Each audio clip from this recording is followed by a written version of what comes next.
مساء الخير فاطمة الزهراء، مرحبا بك معنا. مساء النور. غيبتي وطولتي الغيبة بزاف. ورجعنا بأغاني مختلفة بنفس جديد. شنو اللي خلى فاطمة الزهراء الحلو تتجه هذا الاتجاه وتغني هذا التراث المغاربي بطريقة جديدة؟ أول مساء الخير الجمهور الكريم الحاضر معنا في هذه الأمسية. مساء الخير لكل المغاربة سواء داخل المغرب أو خارج المغرب اللي تشاهدون على القناة الأولى، وشكرا على الاستضافة. مرحبا بك. الله يبارك فيك. بالنسبة لهذه الأغاني، بالنسبة لإعادة الأغاني المغاربية، هي في الحقيقة هذه أمنية كانت عندي ماشي جديدة، هذه تقريبا يعني واحد 10 سنوات، وانا نتمنى ندير الاعاده لهذه الاغاني لعده اسباب. اولا اغاني جميله جدا، اللون الغنائي انا عاشقه لهذا اللون الغنائي، فيه طرب، فيه اصاله، يعني واحد النمط غنائي جميل جدا، فحرام ان هذا النمط الغنائي ما يتعادش الغناء ديالو. ثانيا هناك سبب اخر، ان فاطمه الزهراء الحلو بحال اللي طبعت واحد الطابع. انا فاطمه الزهراء تتغني غير الاغاني القوميه، الاغاني ذات الطابع الملتزم. صحيح ان كنا عندنا التزام نحو اغنيه جيده في مستوى جيد، لكن هذاك الطابع اللي كان يمكن بعض الناس بغاو يوضعوني في واحد الاطار او غنتسجن في واحد الاطار، فما يمكنليش نقبلو. فانا بغيت انني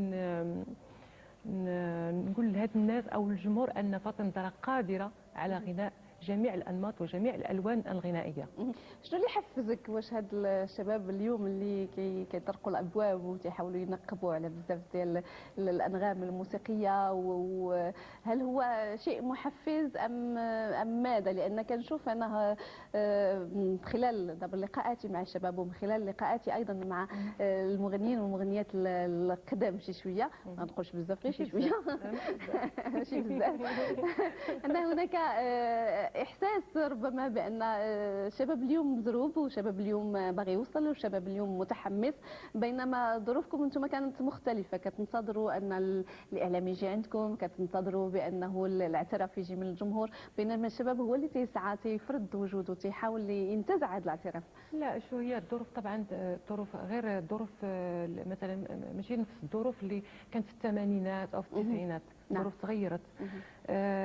ثانيا الفنان هو لابد ان يسير العصر الذي يعيش فيه، فما يمكنش الناس غاديه في واحد النمط والفنان غادي في واحد النمط، فاذا لابد ما غتمشي مع العصر ديالك. نعم.